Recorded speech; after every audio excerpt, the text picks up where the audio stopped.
বন্ধুরা আসসালামু আলাইকুম। এফএ কাপে ৫-০ গোলের ব্যবধানে জয় পেয়েছে চেলসি, ৮-০ গোলের ব্যবধানে জয় পেয়েছে ম্যানচেস্টার সিটি এবং ২-১ গোলের ব্যবধানে ওয়েস্টহ্যামকে হারিয়ে দুর্দান্ত জয় পেয়েছে অ্যাস্টন ভিলা। বিস্তারিত জানুন পুরো ভিডিওতে। এফএ কাপের গুরুত্বপূর্ণ ম্যাচে চেলসি মুখোমুখি হয় মোরেক্কেম্বার বিপক্ষে। দুর্দান্ত এই ম্যাচে ৫-০ গোলের ব্যবধানে অসাধারণ এক জয় তুলে নেয় চেলসি, যেখানে আর এক ম্যাচে ম্যানচেস্টার সিটি মুখোমুখি হয় সালফোর্ড সিটির বিপক্ষে। দুর্দান্ত এই ম্যাচে ৮-০ গোলের ব্যবধানে প্রতিপক্ষকে বিধ্বস্ত করে দুর্দান্ত এক জয় তুলে নেয় ম্যানচেস্টার সিটি, যেখানে সিটির হয়ে ম্যাকাটিন অসাধারণ এক হ্যাট্রিক করেন। ৬২, ৭২ ও ৮১তম মিনিটে দুর্দান্ত গোল করে। এছাড়াও ডোকু করেছেন জোড়া গোল, ওরিবল এবং গিরিসও গোল পেয়েছে।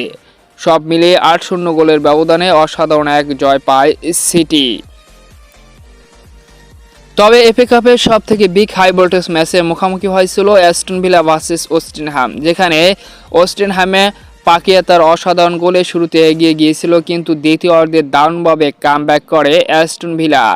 ৭১তম মিনিট ও ৭৬তম মিনিটে দুর্দান্ত দুটি গোল করে পরিশেষে ২-১ গোলের ব্যবধানে অসাধারণ এক জয় নিশ্চিত করে ওয়েস্টহ্যামের বিপক্ষে অ্যাস্টন ভিলা।